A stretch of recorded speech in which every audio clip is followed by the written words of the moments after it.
topic is completing the squares. Completing the squares. The process of converting quadratic equation into a perfect square trinomial, or by adding or subtracting terms on both sides. So, ang ginagpasabot sa completing the squares kana siya, kailangan nimo na process para i-convert nimo ang quadratic equation into a perfect square trinomial.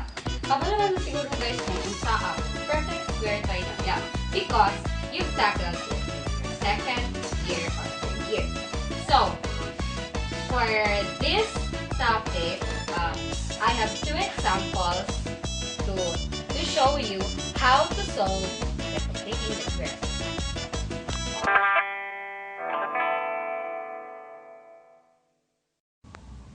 So, our example is x squared plus 4x equals 5 for completing the squares.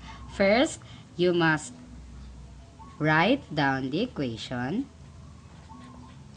here, and you see there is 4x. So 4x, you must divide it into 2 and square the answer. So the answer of 4x divided by 2 is equal to 2, and 2 squared is equal to 4.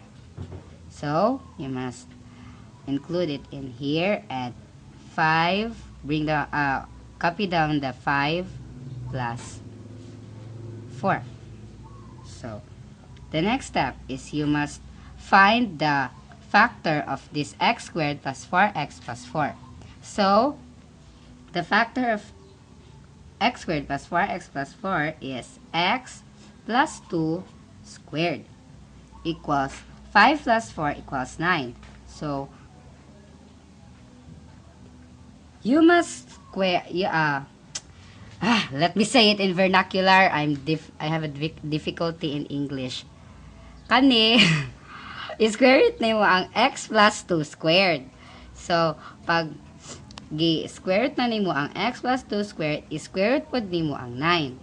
So, ang index na root sa square root is 2. So, i-cancel na nimo siya para makuha ang 2 din niya. So, ang x plus 2, so, wala na siyang quantity kay na kuha naman ang iyahang na square naman siya. And then, ang answer sa square root of 9 is 3. Plus minus 3. So, i-distribute nimo siya. X sub 1 equals 2 plus 3 equals 5. So, next side is x sub 2 equals 2 minus 3 equals negative 1. So, kani ang answer para sa equation na x squared plus 4x equals 5. So, dili lang ka na ang ako example. Naapa ko isa ka example na pwede nyo makitaan kung saan pag-solve. My second example is x squared minus 8x minus 5 equals 0. So, kani siya, parehasyon lang gyapon nato ang process sa pagkuha atong first na example. So, write down the x squared minus 8x minus 5 is equal to 0. So, kani siya, na ni siya? Isulat na lang nako kung unsa ang gibuhat nato kaganina. Minus 8x. 8 divided by 2 is 4. 4 squared equals 16. So, plus 16. Equals, ibali nimo ang 5 diri, may mo siyang positive. So, 5 plus 16. So, pagkahuman ana, imuha na, mangita na ka sa factor sa x squared minus 8x plus 16.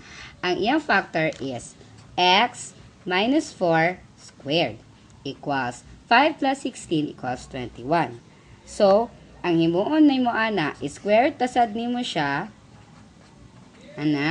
squared pod ni man 21. So, kani siya, i-cancel lang ni mo ni siya. So, ang mabilin, x minus 4 equals square root of 21. Nga no square root of 21 man? Walay square root sa 21. Kaya, i-leave lang nato siya na siya na case. So, x minus 4 is equal to plus minus square root of 21.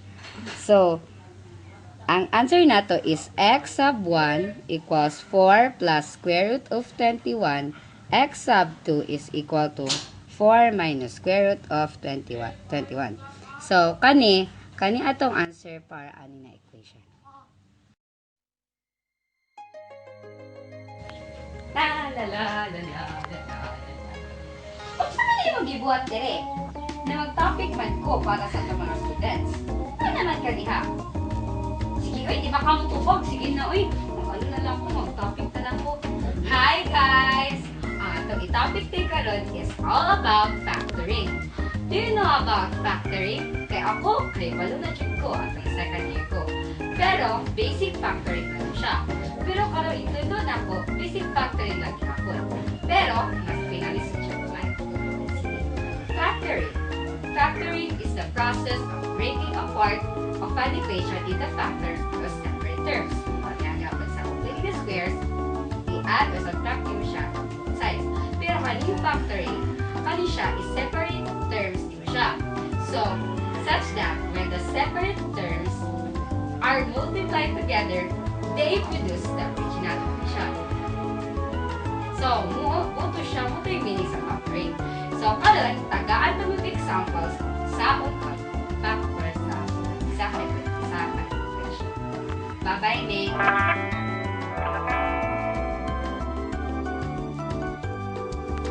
So, atong first na example is x squared minus 3x minus 10 is equal to 0. Kani ang topic sa factoring. So, kanitong gingon ako kaganina na maghatag og examples about sa factoring o usaon siya pag-process. So, first, pangitaon nimo ang factor sa x squared minus 3x minus 10. So, ang factor niya is x minus 5 and x plus 2 is equal to 0. So, kana siya, i-equate lang nimo siya sa 0. So, x minus 5 is equal to 0 and x plus 2 is equal to 0. So, mobalin mo na negative 5 diri sa pikas, may mo na siyang positive. And then, kaning positive, mobalin diri, may mo siyang negative. So, ang factors nato is x is equal to 5 and x is equal to negative 2. Sayo lang kaayo ang factoring. Kay-equate lang nimo siya sa 0 ug mangita lang ka sa factors sa isa ka equation. Ang next example nako is all about factoring gyapon. So, kani siya. Mangita gyapon kag factor kapareha ka ganina. So, x plus 4 and then x minus 3 equal to 0. I-equate gyapon nimo siya sa 0. Pero, pwede lang gyapon na di na nimo siya isulat-sulat pa diri nag-i-equate nimo siya sa 0. Pero, pwede na siya ibutang nimo dayon. Kani ang simplest way para mag-solve sa factoring. So, x equals negative 4 and x is equal to 3. So, kana lang kadayon ay kasayon ang factoring. So, kana lang pud ang atong na-answeran karon and makita nimo ang diferensya nila na kani gipakita pa jud nag-equate siya sa 0 separate terms.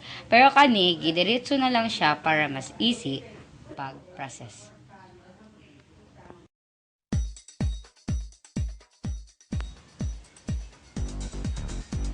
So, either not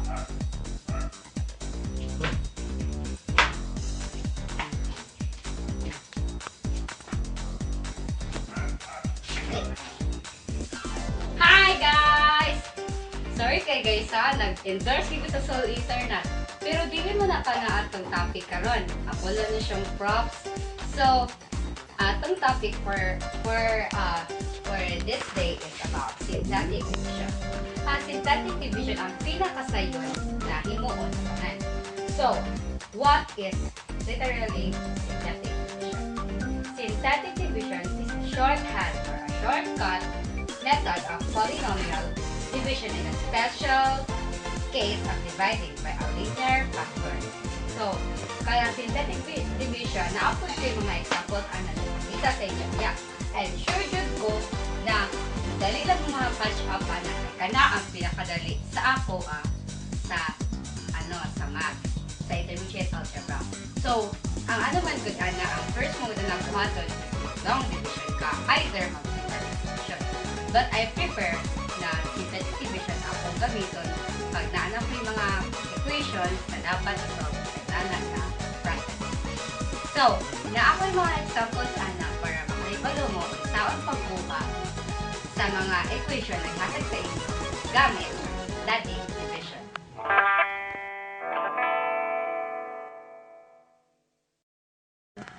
So, kani atong examples para sa synthetic division. Ato first equation is 5x cubed minus 6x squared plus 3x plus 14 over x plus 1. So, kanang x plus 1, i-equate mo na siya sa 0, which is mahimo na siyang negative 1. Na-animation nila. And then, kuhaon mo ang numerical coefficient sa tanan na numbers din niya, which is 5, negative 6, 3, and 14. So, dari kani bring down 5. 5 times negative 1 is negative 5. Negative 6 plus negative 5 is negative 11. So, negative 11 times negative 1 equals 11. 11 plus 2 equals 14. 14 times negative 1 equals negative 14. The answer is 0. So, kana na ato ang which ang nagaano ani ang kasabot ani nganong 0 ang answer niya sa pinakalas na ang x plus 1 GDI kay factor ani na equation. So, kani siya pag i-substitute na nimo ay pag ibot na nimo siya og exponents of ang mga x niya is mahimo na siyang 5x cubed minus 5x squared minus 11x plus 14. So, kana ang equation na ma-form niya. So, next example. Kabalo mo guys, na siya kadali. Kay synthetic na nato siya. So, x plus 3 equate to 0 equals negative 3. So, ang ano niya is 1, negative 1, and 5. So, ang ano-ana niya is bring down 1 times negative 3 plus negative 1. Sorry guys, positive day ni siya. Tama ba? Positive day ang negative 3 diri. Ano? Wait lang. Negative 3. Sige. Negative 1 plus negative 3.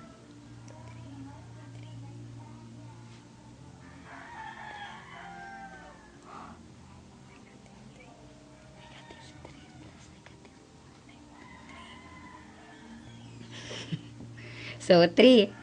3 times negative 3 equals negative 9. So,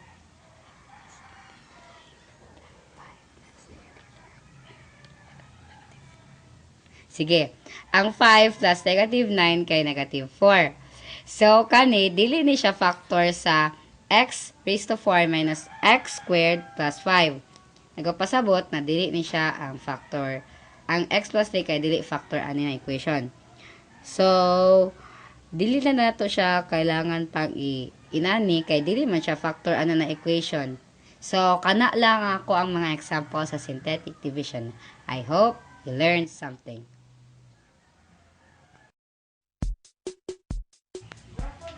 Ay, kapuya, Jud. Uy, kuan na sad. Saman. Diwa naman mo kabuok. Nagpunsa man mo dahil sa kung hay nako, di ba likuran man sa teacher, dapat dili ni siya palikuran ng i-ring.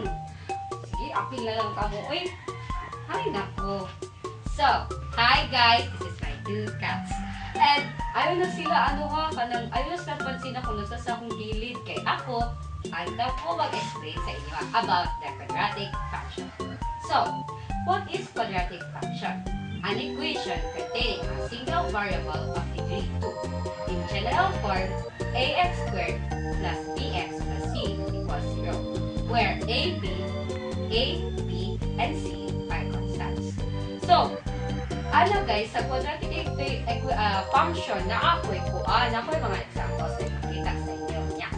Pero, hindi ko explain further kahit I'm not born to be a teacher. So, pasalamat ko na nihawak ko na kong i-ring. Unya, isa lang na siya kabuo. Sige. Guys, pakita na ko example sa inyo.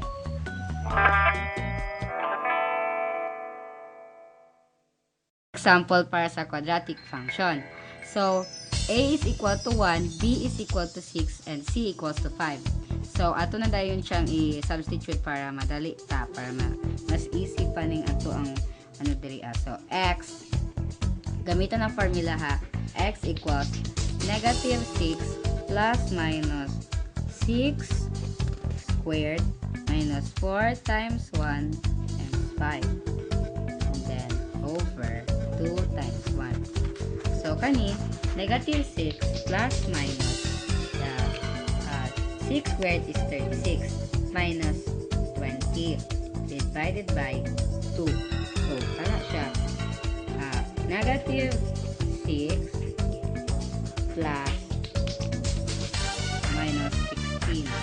Kaya 36 minus 20 is equal to 16 divided by 2. So, kanin siya, x is equal to negative 6 plus minus 4 over 2. Kaya ang square 16 is 4. Kana, pwede mato sila ma-divide, divisible sila. Negative 6 divided by 2 equals negative 3. Plus minus 4 divided by 2 equals 2. So, parehas lang yung pag sa ganina na x of 1 and x of 2. So, kani, negative 3 plus 2 equals negative 1. So, negative 3 minus 2 equals negative 5. Kana na itong answer sa atong equation. Okay, guys, sabot? Wala.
Remainder theorem. Kana ang atong next topic na ginawa. So, what is remainder theorem? But for me, ang remainder theorem is simple para sa synthetic division. So, ang remainder theorem kaya mag-substitute lang ka sa mga value niya sa given equation. So, what is exactly the remainder theorem?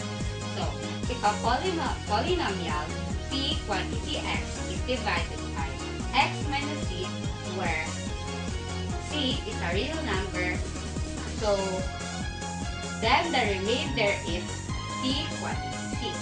So, ana siya, para sa ako, sayon lang yun siya, kaya ang synthetic division of the remainder theorem, o ang next na itapit na ako is about factor theorem, sayon lang po siya. So, sa remainder theorem, napod ko mga examples na i-show na ko niya. And then, di ba, isa lang man ang factor theorem at remainder theorem. Bale, pare-pareho lang sila or natin similarity at sila. So, next is factor theorem. But wait, what is factor?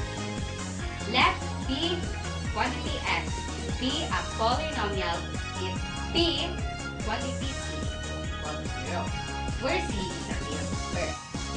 Then x minus c is a factor of p o p quantity x.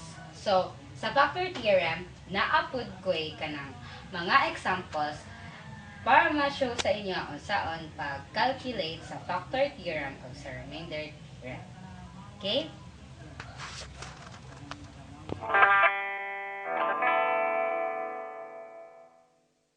Sige. Kani guys na example is sa remainder theorem. So, as we can see here, x cubed minus 3x squared plus x plus 4 divided by x minus 2. So, kani siya dali lang jud ni kanang i-substitute lang nimo ang value na 2. X minus 2 equal to 0 nimo mahimo siyang positive na 2. So, ato na sila ang i-substitute. P is equal to 2. Is quantity 2 equals 2 cubed minus 3 times 2 squared plus 2 plus 4. So, kana siya, di ba ang 2 cubed kay 8? So, 8 minus 2 squared is 4. 4 times 3 equals 12. So, 12. Plus 2 and plus 4. So, i-calculate din mo na siya tanan. 8 minus 12 plus 2 plus 4 is equal to 2. So, tinatawag siya na remainder theorem kay naa siya ay remainder.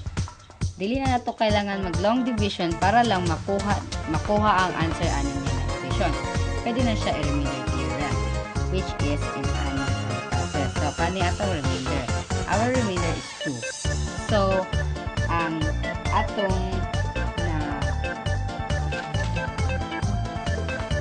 ang next nato na example is x 4 minus 3x cubed plus 2x minus 2 divided by x plus 2. So, kani, negative 2 ni siya kay gi-equate to 0.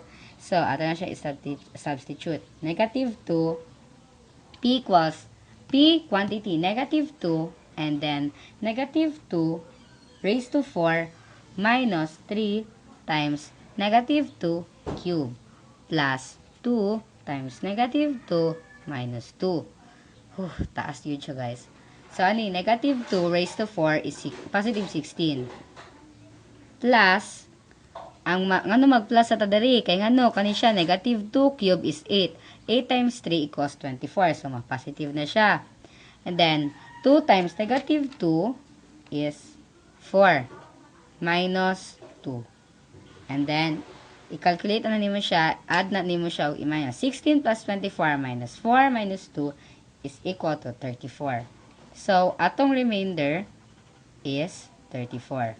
And ana lang kadali ang remainder theorem. No need for long division. If gusto gid mo na mag long division mo, pwede lang pod. Pero kani kay ginapakita nako ang easiest way para makuha ang quotient ani na equation. So, muna siya guys para sa remainder theorem.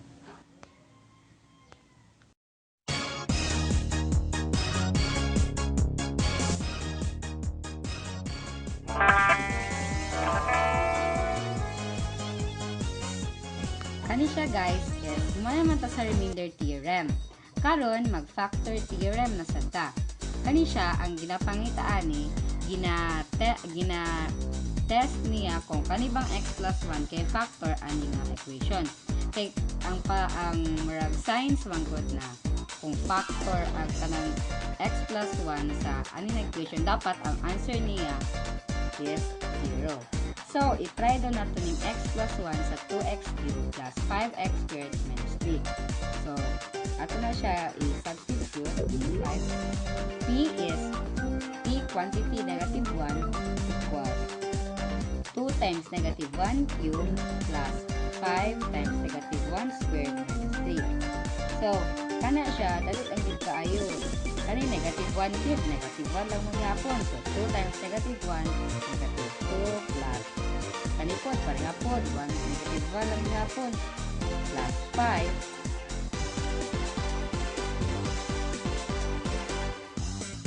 minus 3.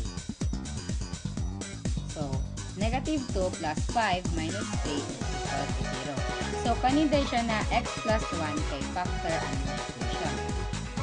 Nanapod ko yung next example na pakita sa inyo which is x minus 2 is a factor of x raised to 4 plus x cubed minus x squared minus x minus 18. So, ang nuon na to ana, isabutod na sad nato siya. P quantity 2 equals 2 raised to 4 plus 2 cube minus 2 squared minus 2 minus 18. Medyo taas siya guys, pero okay lang. So, 2 raised to 4 is equal to 16 plus 8 sa 2 cube minus 2 squared 4. Ang answer ani 2 squared. So, ano na siya? Minus 2 minus 18. Kani siya, 16 plus 8 minus 4 minus 2 minus 18 is equal to 0. So, ang nagapasabot lang sa duha ka example nako, sa akong duha ka example na factor sila tanan ani nga mga equations. So, muna ang ginatawag na factor theorem.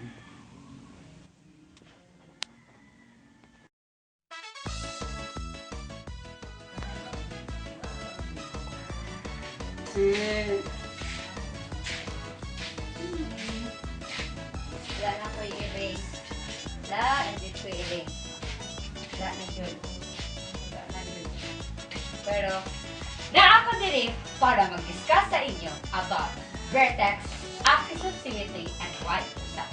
So, anong gisabay ko muna silang tulo? Kaya connect sila with each other. So, first, vertex. Ang vertex kay makita na siya sa angles. Pero ang vertex, dili na siya sa angles. Napo na siya sa quadratic function sa intermediate algebra. So, ang vertex kay is the point where quadratic equation f quantity x equals ax squared plus bx plus c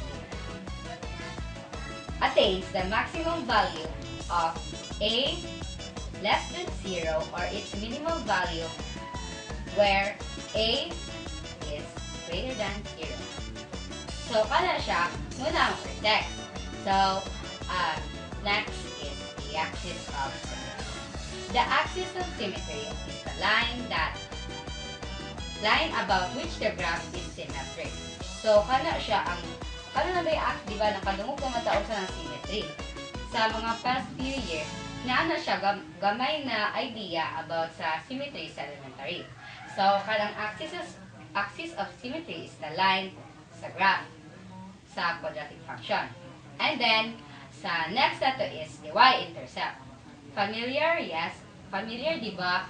Kay kuan na siya kanang, di ba? Naman na siya sa Cartesian coordinate plane. Di ba? Naman yung x and y-intercept. So, kanang y-intercept, apil po siya sa quadratic function.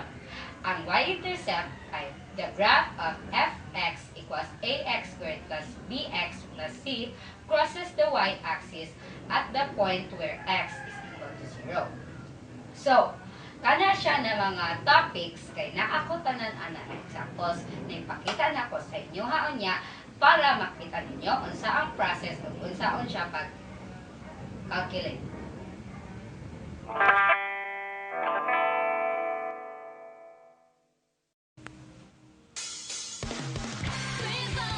So, kani ang example para sa axis of symmetry. Una nimo kuha ng axis of symmetry bago ka mag-process or mag-calculate sa vertex. Kaya kailangan man nimo ang value sa axis of symmetry. Which is h. Anong h siya? Basta muna siya. Nato siya sa libro. Anong h na siya? Kay h o k ang constant na number. So, h. Ano na nimo siya? I-substitute na nimo. 2. Muna lang tamo niya guys kung manong anak na siya. Dahil marag siya na. Kanimo pa man siguro itong nakalimtan dyan na po siya o discard. So, padayon sa cut. Negative 2 divided by 2 equals negative 1. So, kaning negative 1, magamit na to na siya sa vertex. Tapos, i-find na to ang k niya. Which is 4 times 1 minus negative 8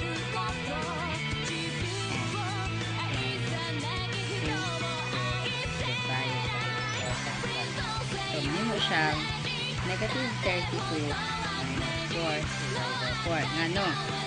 4 times 1, 4 times negative 8, negative 32 minus 2 squared 4 over 4. Okay, 4 times 1 na siya 2. So, kani negative 32 minus 4 equals negative 36 divided by 4. Ang answer niya is negative 9. So, kani siya, kani na atong axis of symmetry. Kasi diba? Kanitong naa sa graph. So, ang negative 1, gamito na to na siya diri sa iyahang vertex. So, i-substitute na nato ang f is equal to negative 1 then equals 2 times negative 1 squared minus 8. So, dali lakay na siya. 2 times negative 1 squared minus 8 is equal to negative 6. Negative 1 squared, 1. Negative 1 times 2, negative 2 minus 8 equals 6. So, muna niya siya vertex natin. Then, proceed na ta sa ato ang next example sa axis of symmetry. Kani siya, parehaso lang gyapon na itong first na y equals 2x squared minus 8 na process. So, kani siya, i-utang sa nato ang lahat. A plus 1 equals 6 equals 12. So, pag kahumata na niya, i-substitute gyapon nato sa h. Negative 6, then 2 times 1 equals negative 6 divided by 2 equals 3. Diba? K is 4 times 1, 12 times 12 minus 6 squared over 4 times 1. And then, pagkakuman, hindi na siya maano, 12 times 4 is 48 minus 36 equals 12. So, divided by 4 equals 3. So, kanina sila dumaan na sa graph na negative 3, 3. So, kaning negative 3, gamito na to ni siya sa vertex.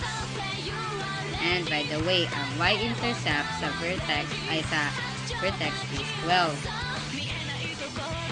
Then, nag-follow ta sa y equals a plus b.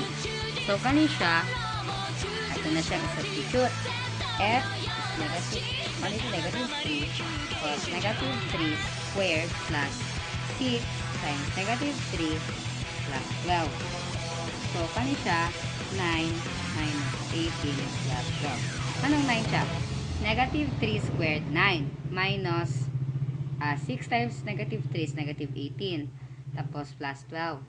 So, 9 minus 18 plus 12 is equal to 3. So, kanina ang iyahang vertex. So, guys, mulang to tanan ako ang examples para sa axis of symmetry of vertex of y-intercept.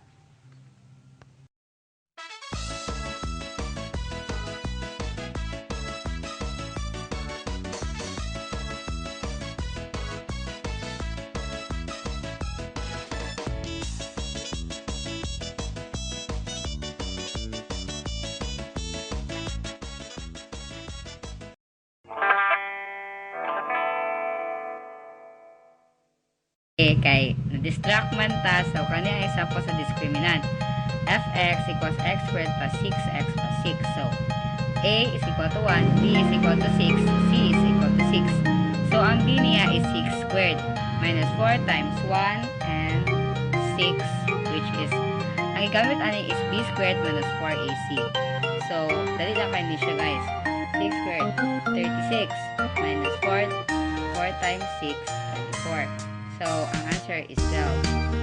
So, kani ang discriminant sa equation na x squared plus 6x plus 6. So, yun dapat kani siya. Yung wala na kahit kaya substitute lang. Kani, x squared minus 6x plus 9. Ang ano ni mo ani is, pare lang dapat a, b, and c. So, ang b na to is negative 6 minus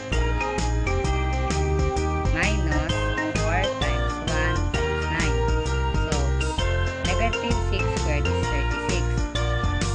4 times 9 equals 36. So, ang ano niya ani, ang discriminant is 0. Muna na ang example para